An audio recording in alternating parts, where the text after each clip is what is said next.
Bonjour, c'est un véritable plaisir de vous retrouver pour la première vidéo d'une série sur le cancer. J'en ai déjà parlé, j'avais envie de synthétiser tout ce que j'avais apporté comme élément sur la question du cancer en 3 ou 4 vidéos maximum. Une vidéo de synthèse pour expliquer qu'est-ce que c'est que le cancer, parce que la plupart du temps, on parle du cancer, on ne sait même pas ce que c'est, et comme on ne le comprend pas, on agit de manière complètement inconsidérée. On s'en retrouve à soigner des tumeurs qui n'ont pas besoin d'être soignées, mais ça on va y revenir juste après. Enfin voilà, on agit en dépit du bon sens. Donc d'abord comprendre, ensuite agir. Eh oui, agir. Comment prévenir l'apparition de ce phénomène-là à l'échelle du corps et comment faire en sorte quand ça s'est développé, comment faire en sorte quand on a une tumeur qui se développe, comment agir en fonction de la compréhension de la réalité et de notre biologie. Ça sera l'objet d'une deuxième vidéo. Et puis on finira par, alors vous voyez, 3 vidéos très courtes, très efficaces. On finira par un superbe témoignage pour vous montrer que tout ce que je vous propose, ça fonctionne. Hein, cancer du foie, stade terminal. Normalement, le truc, genre t'as aucune chance de t'en sortir.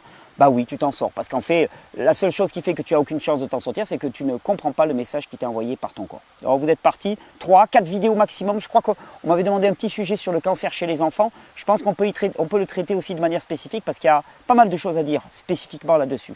4 vidéos, je vous remercie de les partager, de les diffuser parce que le business du cancer actuellement, le business de la peur autour du cancer est certainement l'un des plus florissants avec l'industrie du vaccin actuellement. Et pour tout ça, c'est juste le reflet du fait qu'on ne comprend rien à notre corps. Je vais essayer de vous expliquer un petit peu ce qui se passe. On va partir de 4 principes que je vais vous développer dans ces vidéos. Le premier, c'est que le cancer n'est pas une maladie. N'est pas une maladie. C'est-à-dire maladie au sens où on l'entend généralement comme quelque chose de négatif qui arrive à l'échelle du corps. Non, le cancer n'est pas quelque chose de négatif. Non, le cancer n'est pas un problème en tant que tel à considérer. Hein, et je sais que ça va en faire sursauter, ça va commencer à s'affoler dans les chaumières. Mais non, le cancer n'est pas un problème. Le cancer est un signal. Hein. Le problème est en amont et le problème, il faut arriver à le décrypter. Si tu t'arrêtes au niveau du cancer, si tu penses que le cancer est le problème, alors à ce moment-là, tu adoptes toute une série de soins, on va dire, qui n'en sont pas, hein, qui consistent à dézinguer la tumeur, qui sont complètement inappropriés. Donc le cancer n'est pas une maladie. Le cancer ne se développe pas par hasard. Le cancer est un mécanisme régulateur parmi tellement d'autres dans notre corps. Et nous avons un contrôle absolu sur le développement du cancer par les choix de vie qui sont les nôtres.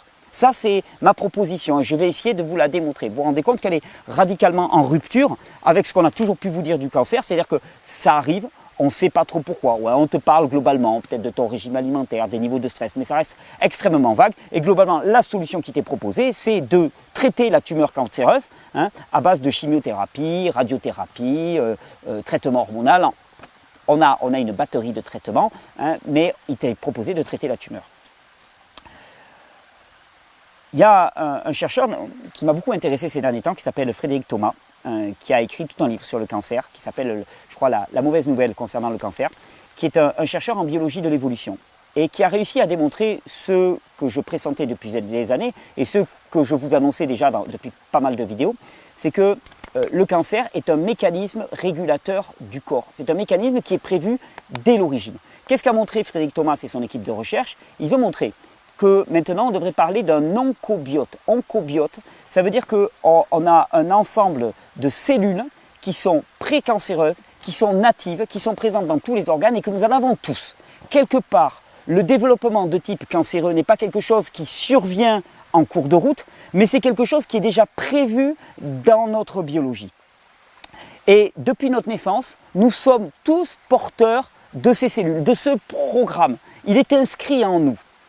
Le développement de ces cellules pour former de réelles tumeurs va être conditionné à notre environnement. Voilà tout ce que dit Frédéric Thomas et voilà ce que disent toutes les recherches en biologie de l'évolution. C'est-à-dire que nous sommes tous potentiellement cancéreux, entre guillemets, mais lui ne va pas jusqu'à dire que c'est un mécanisme normal du corps. Mais s'il est présent en nous, c'est bien que c'est un mécanisme normal du corps. C'est-à-dire que ce programme est en chacun de nous et que son déclenchement va dépendre des conditions environnementales. Et alors ça, c'est la bonne nouvelle.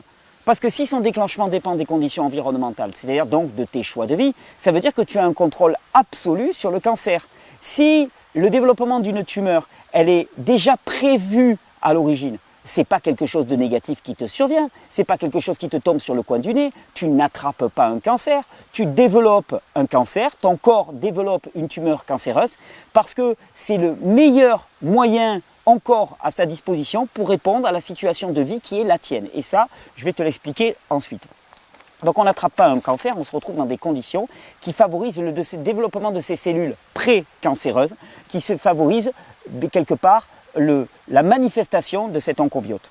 Donc le phénomène de cancer doit être considéré comme un mécanisme normal de régulation du corps. Donc il n'y a pas de maladie là-dedans. On te parle de maladie, comme si c'était quelque chose de négatif, tu vois, qui venait dans ses pas trop, un mauvais sort qui te tombait dessus. C'est pas un mauvais sort, c'est prévu, c'est normal. Donc supprimer une tumeur ou la réduire à l'aide de la chimiothérapie, c'est rater complètement la cible, d'une certaine manière. Parce que ça prouve une fois de plus qu'on n'a rien compris à la biologie, puisque si c'est quelque chose qui est présent à l'intérieur de notre corps, qui était déjà prévu, il va falloir s'interroger pourquoi est-ce qu'à ce moment-ci de notre vie, il se manifeste.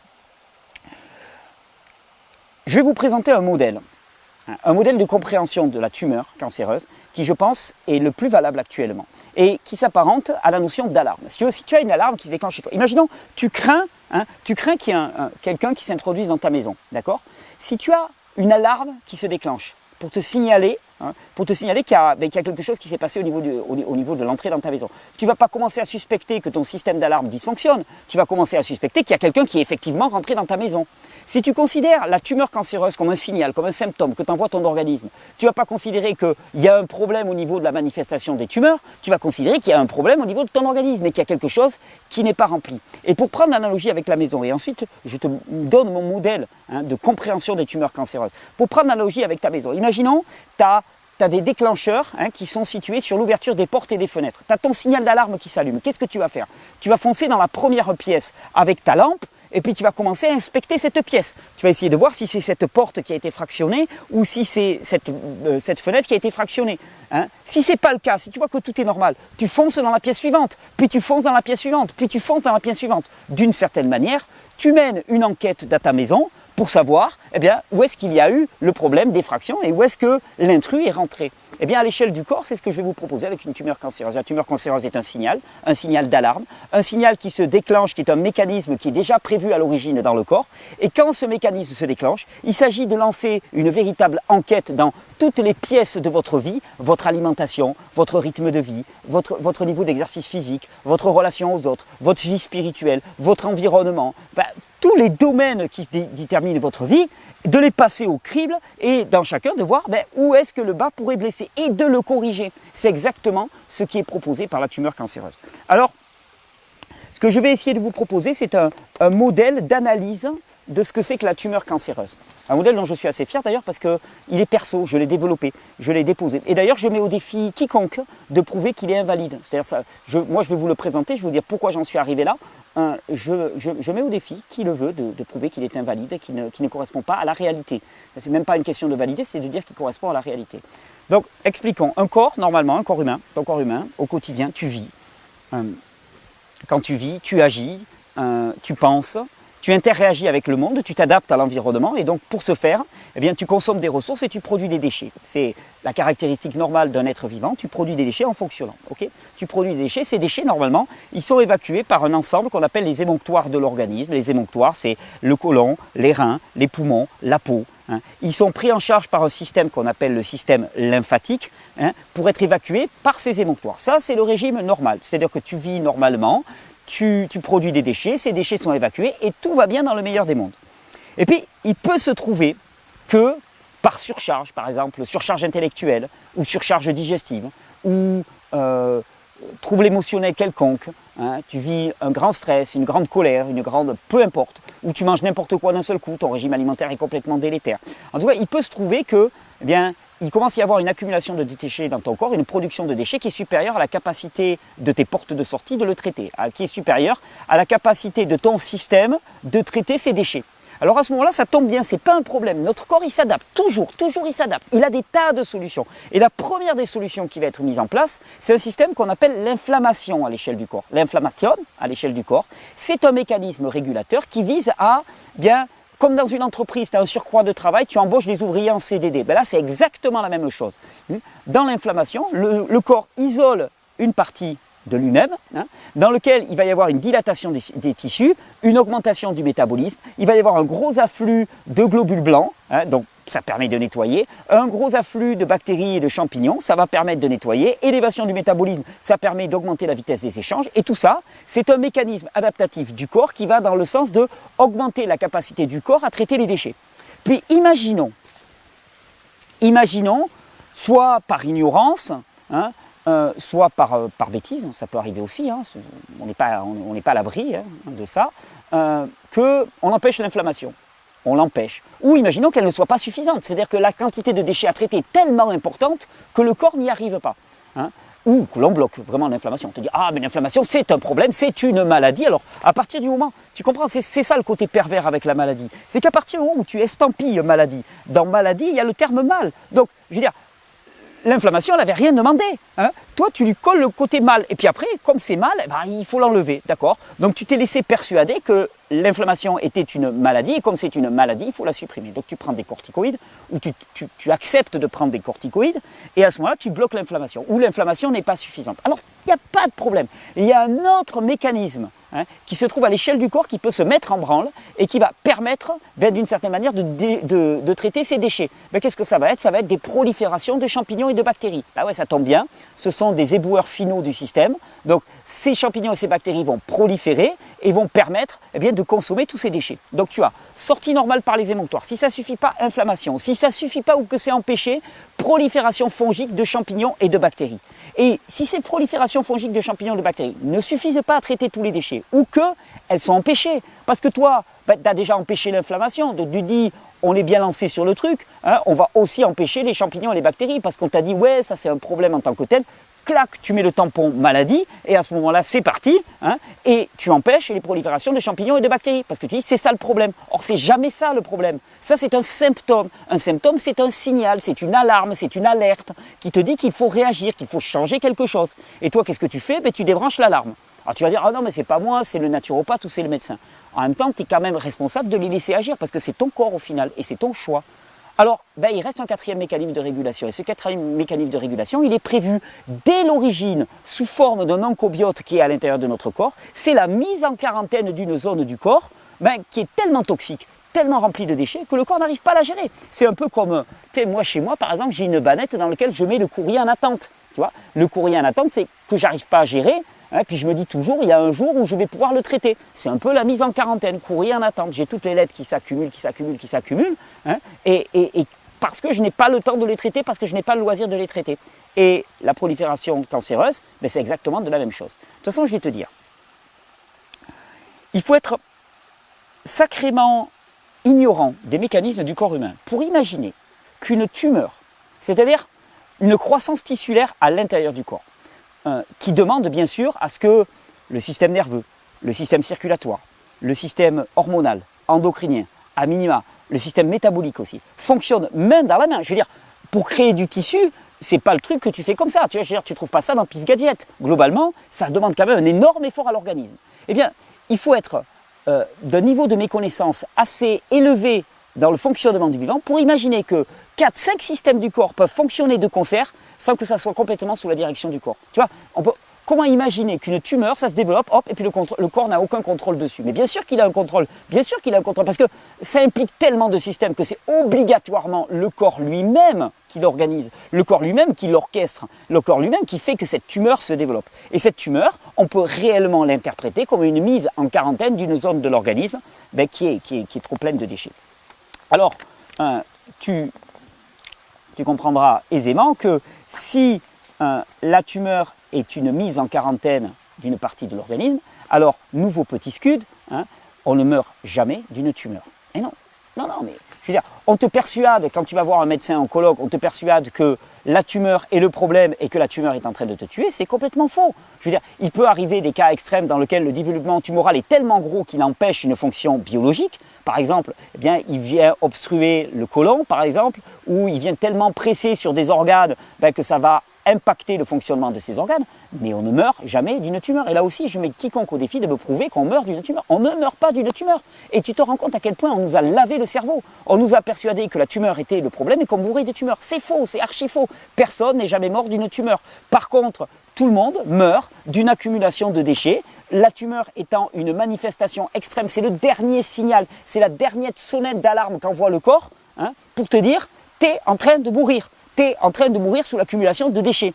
Et oui, si on ne fait rien pour répondre à cette situation, c'est-à-dire adopter des réformes dans son mode de vie qui vont permettre que l'organisme enfin puisse traiter ses déchets, eh bien à ce moment-là, effectivement, tu vas mourir. Mais tu ne vas pas mourir de la tumeur. Tu vas mourir d'accumulation de déchets. Tu vas mourir de pourriture littéralement à l'intérieur de ton organisme. Et d'ailleurs, n'en déplaise à tous les spécialistes, l'odeur qui se dégage d'un corps d'un cancéreux témoigne vraiment de la pourriture en cours qui est à l'intérieur de son corps. Mais pourquoi est-ce qu'il y a pourriture? Je veux dire, comment est-ce qu'il peut y avoir pourriture à l'intérieur du corps? Mais c'est bien parce qu'il y a des déchets qui sont en putréfaction à l'intérieur du corps. C'est-à-dire, l'évidence nous saute aux yeux, nous saute au nez même. Donc, je reprends mes petites notes là pour pas m'enflammer trop.